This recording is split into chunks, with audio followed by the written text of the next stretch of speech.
마태복음 1장은 우리에게 예수님은 누구신가? 라는 질문에 대한 대답을 제시합니다. 크게 두 부분으로 나누어 생각해 볼 수 있습니다. 첫째 부분은 1절로 17절인데 예수님의 계보 혹은 족보를 다룹니다. 둘째 부분은 18절로 25절인데 예수님의 기원을 소개합니다. 과연 예수님의 기원에 있어서 요셉의 역할은 무엇일까요? 먼저 16절의 표현 방식을 우리가 주목할 필요가 있습니다. 16절에 야곱은 마리아의 남편 요셉을 낳았으나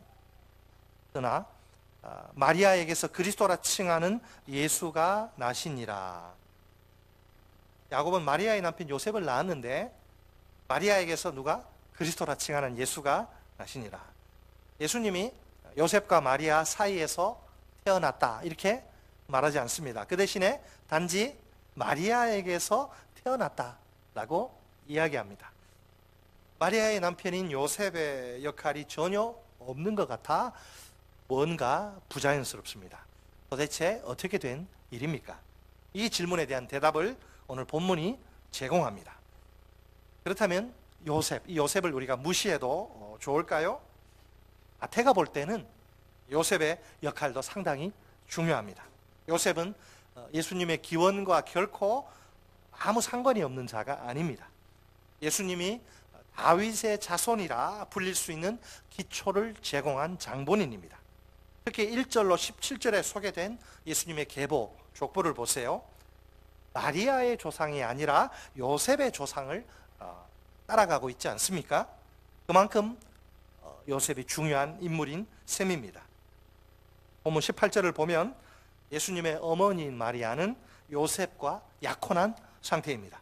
그 당시 약혼은 유대인 사회에서 결혼에 앞서 1년 정도 유지되던 관계입니다. 그러나 오늘날 우리가 생각하는 약혼과는 차이가 많습니다. 훨씬 더 강한 법적 구속력이 있습니다. 만약 남녀가 약혼을 하게 되면 두 사람은 법적으로 정식 부부가 됩니다. 남자와 여자는 각각 남편 또 그리고 아내가 되는 것이죠. 결혼할 때까지 두 사람이 함께 살지 않는다는 점만 특이합니다. 물론 부부 사이의 육체적 관계도 금지됩니다. 이 약혼 관계는 이혼이나 죽음과 같은 경우에만 끝날 수 있습니다. 간혹 약혼 기간 중에 여자가 부정한 것으로 바람을 펴서 부정한 것으로 드러나는 경우가 있습니다. 그런 경우에 구약의 율법은 그 부정을 저지른 여자를 돌로 쳐 죽이도록 그렇게 되어 있습니다. 예수님 당시에는 어떨까요? 신명기 24장 1절에 근거해서 이혼이 시행됩니다. 사람이 아내를 맞이하여 데려온 후에 그에게 수치되는 일이 있음을 발견하고 그를 기뻐하지 아니하면 이혼 증서를 써서 그의 손에 주고 그를 자기 집에서 내보낼 것이요. 아멘.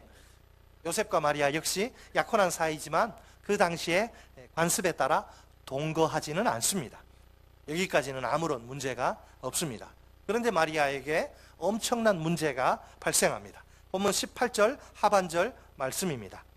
그의 어머니 마리아가 요셉과 약혼하고 동거하기 전에 성령으로 잉태된 것이 나타났더니. 아멘. 지금 요셉이 아는 것은 동거하기 전에 마리아가 임신했다는 사실입니다. 성령으로 잉태됐다 이건 몰라요. 이건 독자들을 위한 배려요 설명 차원에서 주어진 거지 요셉은 모릅니다. 성령으로. 나중에 이제 뒷부분에 나오지만은 지금 이 순간 요셉이 아는 것은 동거하기 전인데 이상하게 마리아가 임신했다는 사실이죠. 인간적인 생각으로는 딱 하나의 가능성만 존재할 따름입니다. 마리아가 다른 남자와 눈이 맞아서 부정을 저지른 것이지요. 누가 보더라도 마리아의 불륜을 의심할 수밖에 없는 상황입니다. 요셉의 머릿속이 얼마나 복잡할까요? 한평생을 같이 하기로 약속한 그런 사이가 아닙니까? 어떻게 그 약속을 헌신짝처럼 내팽개치고 다른 남자와 정을 통할 수 있단 말입니까? 도저히 믿기지 않는 그런 괴로운 현실이 눈앞에 펼쳐진 것입니다. 이 부정하고 싶은 현실 앞에서 요셉은 어떻게 반응할까요? 본문 19절 말씀입니다. 그의 남편 요셉은 의로운 사람이라 그를 드러내지 아니하고 가만히 끊고자 하여. 아멘. 성경은 마리아의 남편 요셉이 어떤 사람이라고 이야기합니까? 의로운 사람이라. 뭔 말이에요? 율법 앞에 바로 선 사람, 즉 철저하게 율법을 지키는 경건한 사람이란 뜻입니다. 이런 그에게 법적인 문제가 발생한 것이지요. 자기의 의사와는 상관없이 사랑하는 이 마리아와 이혼해야만 하는 상황입니다. 여기에 한 가지 문제가 있습니다. 공개적인 이혼 절차를 정식으로 밟으면 마리아의 수치가 폭로되고 말겠지요. 마리아에게는 평생 부끄러운 꼬리표가 주홍 글씨가 따라다닐 게 뻔합니다. 간음죄를 저질러 이혼당한 부정한 여자란 꼬리표, 주홍 글씨 말입니다. 그래도 요셉이 한때 사랑했던 약혼녀인데 그런 상황만큼은 피하고 싶습니다. 그래서 그가 선택한 방법은 비공개 이혼, 은밀하게 이 일을 처리하는 것입니다. 두 증인 앞에서 이혼 증서를 줌으로써 약혼 관계를 청산하는 것이지요. 요셉과 마리아의 관계가 이렇게 여기서 끝나고 마는 걸까요? 놀랍게도 바로 그 위기의 순간에 하나님이 친히 개입하십니다. 주의 사자를 요셉에게 보내신 것입니다. 본문 20절에 하나님이 천사를 통해 요셉에게 전달하신 메시지가 나옵니다. 20절 같이 우리 읽을까요? 시작. 이 일을 생각할 때에 주의 사자가 현몽하여 이르되 다윗의 자손 요셉아 내 아내 마리아 데려오기를 무서워하지 말라. 그에게 잉태된 자는 성령으로 된 것이라. 아멘. 어찌 보면 요셉의 두려움은 당연한 것입니다. 부정을 저지른 마리아와 이혼하지 않고 그녀를 데려온다면 어떻게 될까요? 요셉도 수치를 당하게 될 것이 분명합니다. 그럼에도 불구하고 요셉은 마리아 데려오기를 무서워하지 말아야 합니다. 하나님의 뜻은 요셉이 마리아를 버리는 것이 아니고 이혼하는 것이 아니고 마리아를 아내로 인정하고 데려와 같이 사는 것입니다. 무엇보다 주의 사자가 밝힌 마리아 잉태 사건의 진실은 참으로 놀랍습니다. 마리아의 뱃속에 있는 아기는 보통 아기와는 차원이 다른 존재입니다. 남자와 여자가 육체적인 관계로, 그 둘 사이의 육체적인 관계로 잉태된 일반적인 아기가 아닙니다. 온 세상에서 유일하게 성령의 초자연적인 역사로 잉태된 아기입니다. 그렇다면 마리아의 잉태는 요셉이 오해하는 것처럼 불륜의 열매가 아닙니다. 하나님의 섭리의 결과입니다. 처음부터 끝까지 인류 구원을 위해 전적으로 하나님이 계획하시고 실행하신 하나님의 일입니다. 인간의 머리로는 상상조차 할 수 없는 특별한 사건이 아닐 수 없습니다. 계속되는 주의 사자의 말은 더욱 놀랍기 짝이 없습니다. 본문 21절 말씀입니다. 아들을 낳으리니 이름을 예수라 하라. 이는 그가 자기 백성을 그들의 죄에서 구원할 자이심이라 하니라. 아멘. 그 당시 일반적인 관습과는 차이가 있습니다. 원래 이름은 남자 아기가 출생한 후 바로 짓는 게 아니고 8일째 할례를 받을 때 공식적으로 그 아기에게 이름이 주어집니다. 또한 이름은 그 아기의 성격과 삶 전체를 좌우할 만큼 중요한 것으로 간주됩니다. 그래서 부모는 아기의 이름을 짓는 일에 세심한 주의를 기울입니다. 하지만 마리아가 잉태한 아기의 경우에는 주의 사자가 이름을 지어줍니다. 그 이름에는 하나님의 원대한 비전이 담겨 있습니다. 아기의 이름은 헬라어로 뭐라고요? 예수, 히브리어로는 여호수아입니다. 그 의미는 여호와는 구원이시다입니다. 주의 사자가 직접 가르쳐준 의미는 무엇입니까? 자기 백성을 그들의 죄에서 구원할 자입니다. 그가 예수예요. 예수라는 이름 속에 장차 그분이 감당해야 할 사명이 들어있네요. 동서고금을 막론하고 이 세상 모든 인간에게 공통된 문제는 죄입니다. 죄는 시급히 해결되어야 할 인류 최대의 문제입니다. 죄야말로 모든 불행의 씨앗입니다.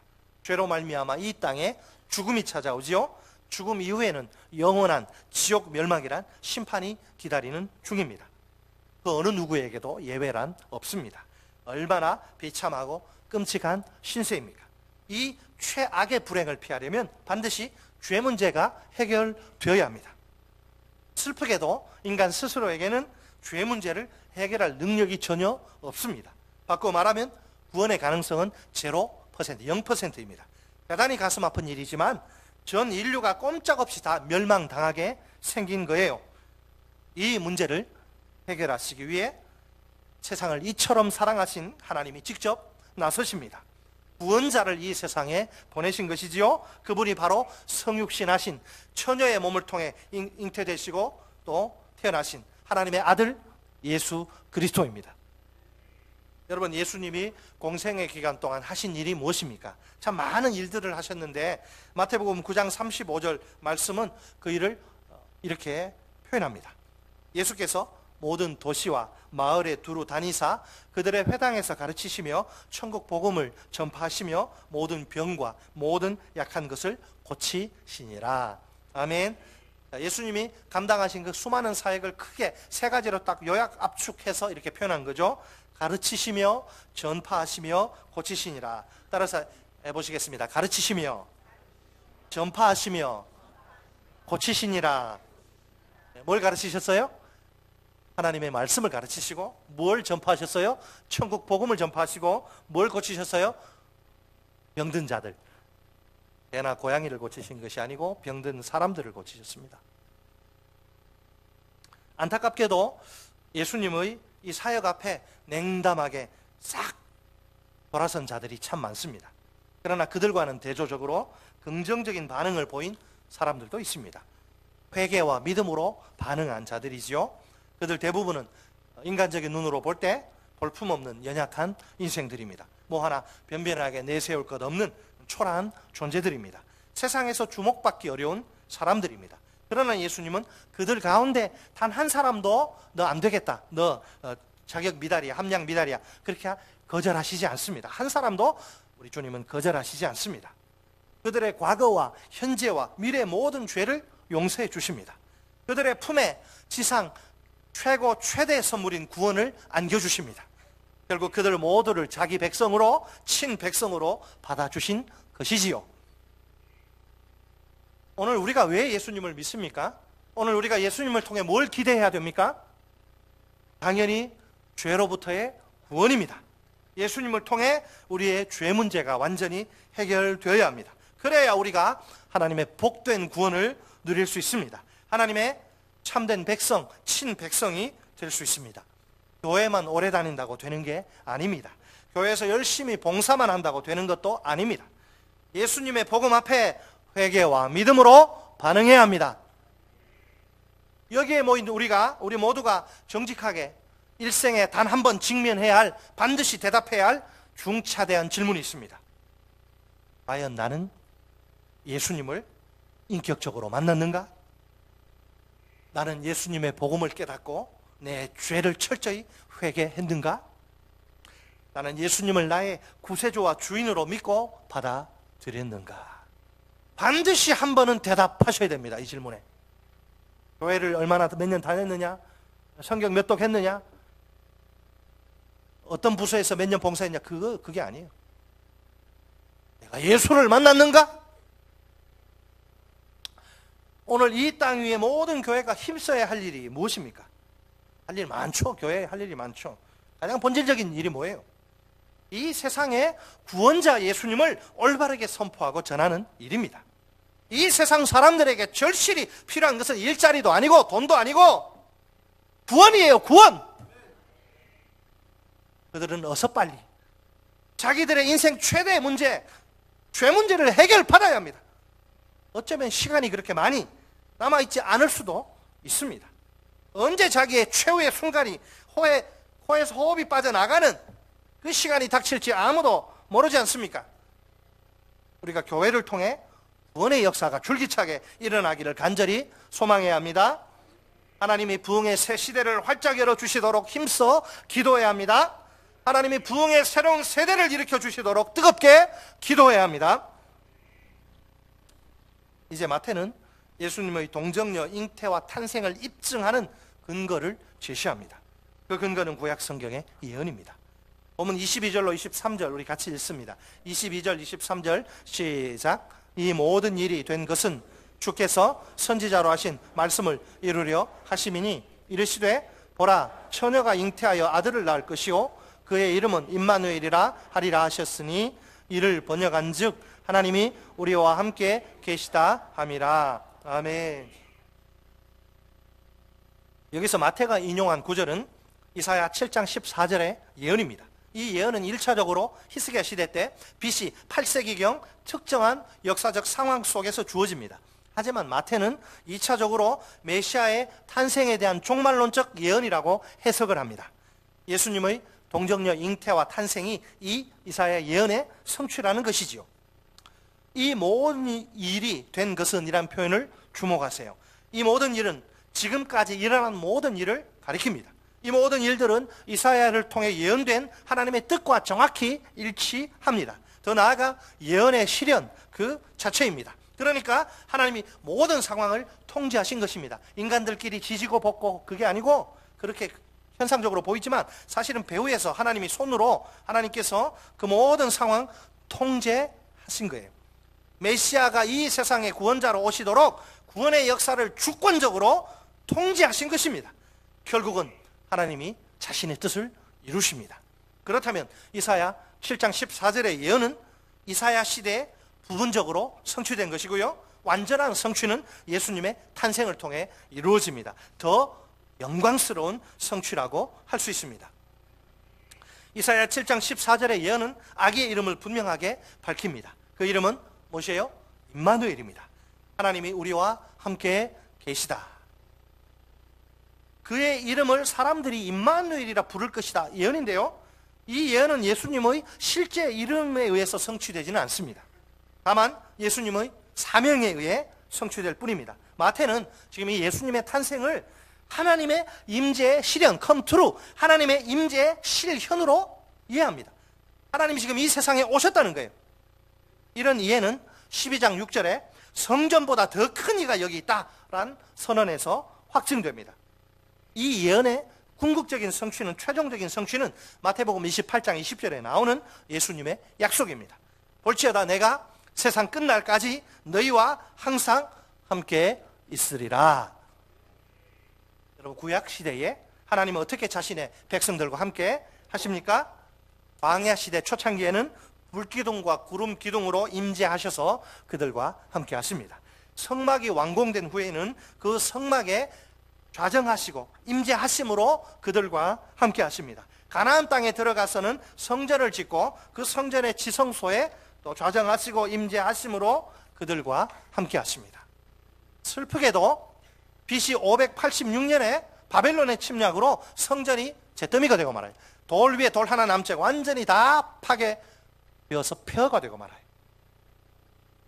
무슨 의미죠 그게? 성전 파괴는 성전에 가득 임재하신 하나님의 영광이 이가봇 하나님의 영광이 떠나버린 것이죠. 더 이상 자신의 백성과 함께 하시지 않는 하나님입니다. 그 이후로 400년의 길고 긴 침묵의 시간, 하나님이 응답하지 않고 하나님이 보이지 않는 말라기 이후 400년 동안 침묵의 시대가 되고, 그 침묵을 깨뜨린 장본인이 세례 요한, 회개하라 천국이 가까웠느니라. 400년의 침묵을 깨고 하나님이 말씀하셨죠. 세례 요한을 통해서. 자, 이제 하나님의 새로운 임재 시대가 열립니다. 메시아 예수님이 인간의 몸으로 이 세상에 임재하신 것입니다. 동정녀 잉태와 탄생이란 그 특수한 방법으로 성육신하신 예수님입니다. 요한복음 1장 14절 말씀입니다. 말씀이 육신이 되어 우리 가운데 거하심에 우리가 그의 영광을 보니 아버지의 독생자의 영광이요 은혜와 진리가 충만하더라. 아멘. 여러분, 사실 임마누엘은 기적 중의 기적입니다. 인간의 이성으로는 도무지 이해할 수 없는 하늘의 신비입니다. 두 가지 차원에서, 제가 이 두 가지를 강조하고 싶은데요, 두 가지 차원에서 그렇습니다. 첫째로 존재론적 차이입니다. 무슨 차이라고요? 존재론적 차이. 하나님과 우리 사이에는 존재의 무한한 질적 차이가 있습니다. 창조주와 피조물 사이의 차이를 생각해 보세요. 이 차이는 너무나 커서 극복이 불가능합니다. 완전히 차원이 다른 두 존재가 어떻게 함께 할 수 있단 말입니까? 이거 어불성설이에요. 이거는 다윗이 고백하는 하나님을 한번 볼까? 하나님이 얼마나 놀라운 분인지. 다윗이 뭐라고 고백합니까? 우리 오늘 본문 책갈피에 놓으시고 구약성경 역대상 29장 제자훈련에 나오는 구절입니다. 역대상 29장 10절로 12절, 구약성경 654쪽입니다.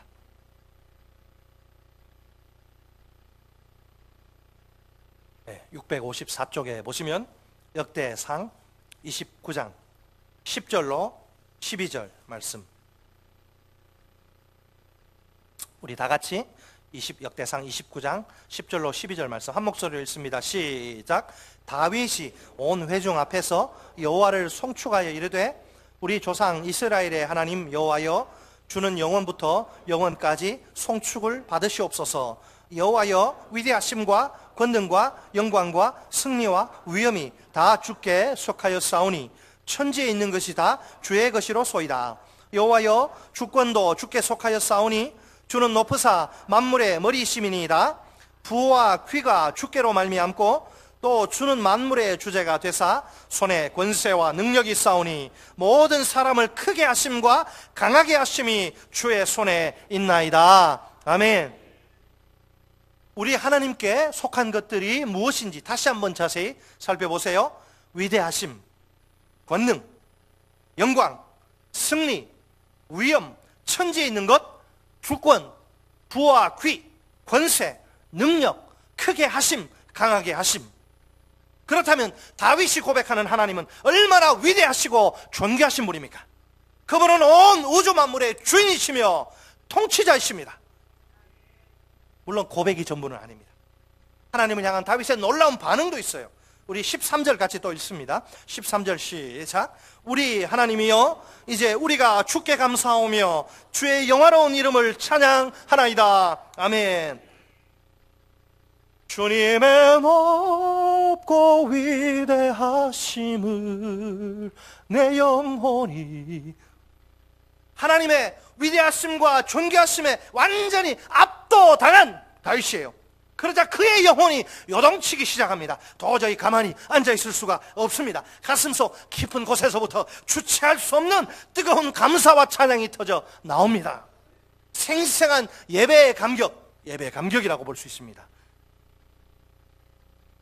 반면에 하나님의 파트너인 우리, 동거의 파트너인, 피조물인 우리 인간이란 존재는 어떻습니까? 성경은 우리 인간이 얼마나 연약하고 부족한 존재인지를 보여줍니다. 다양한 비유적 표현들이 등장하는데 대표적인 것 세 가지 꼭 기억하시기 바랍니다. 먼저 우리 인간은 흙입니다. 흙. 욥기 34장 15절 말씀입니다. 모든 육체가 다 함께 죽으며 사람들은 흙으로 돌아가리라. 힘을 자랑하고 권세를 자랑하고 부를 자랑해도 다 죽으면 한 줌 흙입니다. 흙이. 다음으로 우리 인간은 뭐냐? 안개. 야고보서 4장 14절 말씀. 내일 일을 너희가 알지 못하는도다. 너희 생명이 무엇이냐? 너희는 잠깐 보이다가 없어지는 안개니라. 끝으로 우리 인간은 먼지예요. 먼지. 시편 103편 13절로 14절 말씀입니다. 아버지가 자식을 긍휼히 여김같이 여호와께서는 자기를 경외하는 자를 긍휼히 여기시나니 이는 그가 우리의 체질을 아시며 우리가 단지 먼지뿐임을 기억하심이로다. 아멘. 여러분, 우리가 뭐라고요? 흙, 안개, 먼지. 따라서 하십니다. 나는 흙이다. 나는 안개다. 나는 먼지다. 여러분, 정말 내가 흙이요, 안개요, 먼지라는 사실을 인정하십니까? 내게는 자랑스럽게 내세울 만한 것이 하나도 없습니다. 나는 하나님 앞에서 진짜로 아무것도 아닙니다. Everything은 당연히 아니고 something도 아니고 nothing. 나는 아무것도 아니고. 이처럼 아무것도 아닌 내가 어떻게 하나님의 저 존귀하시고 위대하신 하나님의 파트너로, 어떻게 동반자로 선택될 수 있단 말입니까? 둘째로 본성적 차이입니다. 첫째가 무슨 차이? 존재론적 차이. 둘째는 본성적 차이 때문에 우리는 함께할 수 없어요. 하나님과 우리는. 하나님은 지극히 거룩하신 분입니다. 완전한 빛이신 그분께는 어둠이라고는 조금도 없어요. 하나님의 거룩은 인간보다 훨씬 거룩한 존재, 천사도 감당하지 못할 정도입니다. 이사야가 하나님의 예언자로 부름받을 때를 여러분 기억하시죠? 그때 천사들이 성전에 충만히 임재하신 그 하나님을 받들어 섬깁니다. 그 천사들의 모습이 굉장히 인상적입니다. 이사야 6장 2절로 3절 말씀입니다. 스랍들이 모시고 섰는데 각기 6날개가 있어 그 둘로는 자기의 얼굴을 가리었고 그 둘로는 자기의 발을 가리었고 그 둘로는 날며 서로 불러 이르되 거룩하다 거룩하다 거룩하다 만군의 여호와여 그의 영광이 온 땅에 충만하도다 하더라. 아멘. 하나님 이렇게 거룩하신 분입니다. 반면에 우리 인간은 더러운 죄가 가득한 죄인들입니다. 죄를 지어서 죄인이 아니라 태어날 때부터 이미 죄인이에요. 우리는 시편 51편 5절 말씀입니다. 내가 죄악 중에서 출생하였으며 어머니가 죄 중에서 나를 잉태하였나이다. 아멘. 이렇게 죄인으로 태어나다 보니 애초에 그 이후의 삶, 온전한 삶을 기대할 수 없습니다. 늘 죄 가운데 빠져 허우적될 수밖에 없어요. 이사야 53장 6절 말씀입니다. 우리는 다 양 같아서 그릇 행하여 각기 제 길로 갔거늘 여호와께서는 우리 모두의 죄악을 그에게 담당시키셨도다. 아멘. 사도 바울도 죄를 짓는 인생들을 죄의 종이라고 고발을 합니다. 죄의 종의 비참한 최후를 똑똑히 보여줍니다. 로마서 6장 16절 말씀입니다. 너희 자신을 종으로 내주어 누구에게 순종하든지 그 순종함을 받는 자의 종이 되는 줄을 너희가 알지 못하느냐. 혹은 죄의 종으로 사망에 이르고 혹은 순종의 종으로 의에 이르느니라. 아멘. 성경에는 이것뿐만 아니고 우리 인간의 그 부패한 모습을 폭로하는 그런 말씀들이 많습니다. 대표적인 예로는 로마서 1장과 에베소서 2장이 있습니다. 차마 두 눈 뜨고 볼 수 없을 정도로 죄 때문에 처참하게 망가진 모습입니다. 하나님의 거룩한 형상대로 지음받은 인간이 죄 때문에 얼마나 아주 무참하게 망가지고 깨지고 그렇게 엉망진창이 됐는지 로마서 1장과 에베소서 2장을 보십시오. 우리는 그 어떤 소망도 둘 수 없는 더러운 죄인들입니다. 물론 우리가 외모는 얼마든지 그럴듯하게 꾸밀 수 있습니다. 너무 꾸미면 그 반칙입니다. 반칙. 꿈에도 적당히 꾸며야지. 사람이 바뀌어가지고 사진을 보고 이 사람 맞나 이러면 안 되죠. 외모는 얼마든지 막 그럴듯하게 꾸밀 수 있어요. 그러나 속은 결코 그럴 수 없습니다. 아무리 감추기 위해 애쓰고 노력해도 안 됩니다. 썩어서 악취가 진동하는 시궁창이라 우리 인간의 속은. 거룩하신 하나님은 그 본성상 죄인들과 이런 죄인들과 절대로 함께 하실 수 없습니다. 하나님의 거룩이란 이 속성이 우리의 죄를 견딜 수 없기 때문입니다. 죄인들의 죄가 가장 큰 걸림돌이요 방해물인 셈입니다. 하나님과 우리 사이에 떡하니 버티고 서 있는 차이를 생각해 보세요. 존재론적 차이와 본성적 차이가 문제입니다. 그럼에도 불구하고 하나님이 이 모든 차이를 뛰어넘으십니다. 친히 우리를 찾아오십니다. 먼저 우리에게 손을 내미십니다. 우리를 자신의 파트너로 선택하신 것이지요. 영원히 변함없이 사랑하고 함께하고 싶은 파트너로 말입니다. 우리가 어떻게 하나님의 이 행동을 설명할 수 있을까요? 하나님의 선택의 기초가 뭐냐 말이에요. 그것은 하나님의 절대적인 주권과 전적인 은혜입니다. 우리 다 같이 에베소서 1장을 보시겠습니다. 신약성경 에베소서 1장 4절로 6절.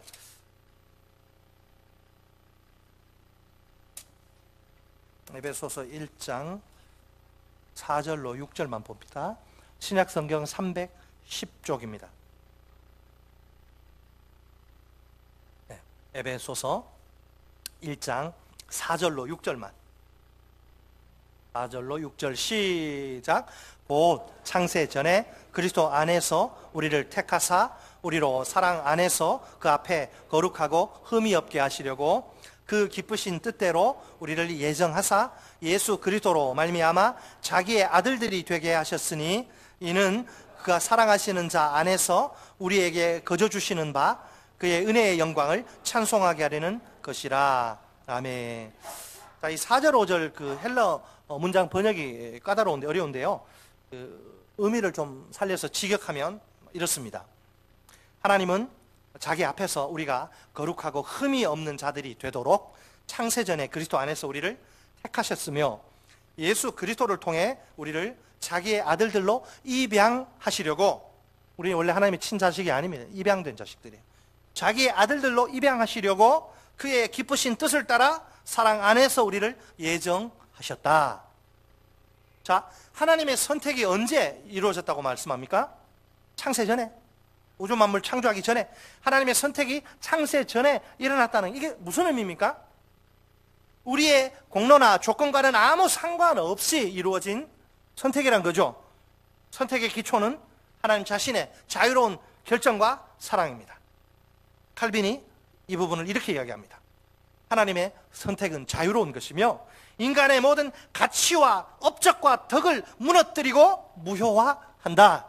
한번 따라서 하실까요? 하나님의 선택은 자유로운 것이며 인간의 모든 가치와 업적과 덕을 무너뜨리고 무효화한다.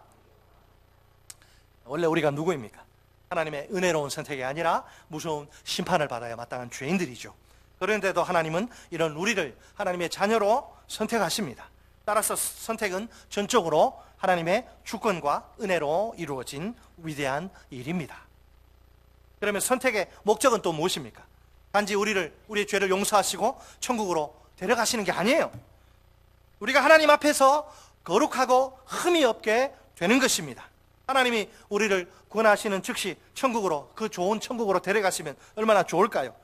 하지만 하나님은 그렇게 하시지 않습니다. 그 이유가 있어요. 그 이유는 우리가 이 세상에서 거룩하고 흠이 없는 삶을 살기를 바라시기 때문입니다. 아니, 우리같이 더러운 죄인들이 어떻게 거룩한 삶을 살 수 있단 말입니까? 우리에게 절대 불가능한 일을 요구하시는 하나님 아니지 않습니까? 물론이죠. 할 수 있는 거 하라고 하는 거예요. 이 일을 위해서 하나님이 성령으로 우리와 함께 하십니다. 우리 가운데 내주하실 뿐만 아니라 계속 역사하셔서 우리의 의지를 막 불러일으키시는 거죠. 그래서 우리 마음속에서 거룩한 삶을 살고 싶은 의지가 막 샘솟게 되는 거예요. 내 영혼이 건강하면, 내가 주님과 교제하고 주님과 동행하면, 내가 그리스도인으로 살면 내 속에 그런 의지가 항상 충만해요. 내가 어떻게 하면 죄를 미워할까? 죄와 싸울까? 내가 어떻게 하면 주를 더 닮아갈까? 내가 어떻게 하면 주의 뜻대로 거룩하게 살 것인가? 그것이 정상적인 본능의 본능, 그리스도인의. 내 모든 소원, 기도의 제목, 예수를 닮기 원함이라. 이 세상에, 바로 하나님은 전능하신 하나님, 이 더러운 세상에 예수 믿는 믿음으로 우리를 구원하시고 천국에 데려가시면 얼마나 좋아요. 우리가 죄 짓지 않고. 그러나 그렇게 하시지 않고 왜 남겨두시느냐? 이 세상에서 거룩하고 흠이 없게 아버지를 보여주면서, 예수를 보여주면서 살라고 남겨두신 거예요. 그러니 썬데이 크리스천, 세상과 적당히 타협하고 양다리 걸친 인생은 안 되는 거예요. 그거는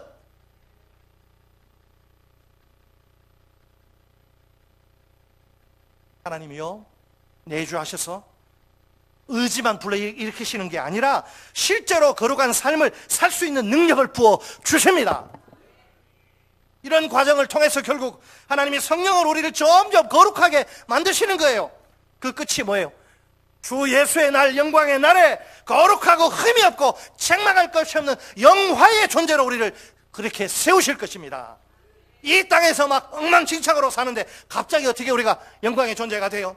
매일매일 주님을 닮아가는 삶이 쌓여서 점점 오늘보다 내일이 100번 거짓말하던 인간이 99, 98 줄어들고 100번 혈기 부리던 인간이 줄어들고 점점 예수 닮아서 마지막에 주님 만날 때에 완전한 죄짓지 않는 영화의 몸으로 우리를 바꾸신다 이 말이에요. 이것이 우리의 부르심의 뜻이요, 목적이요, 계획입니다.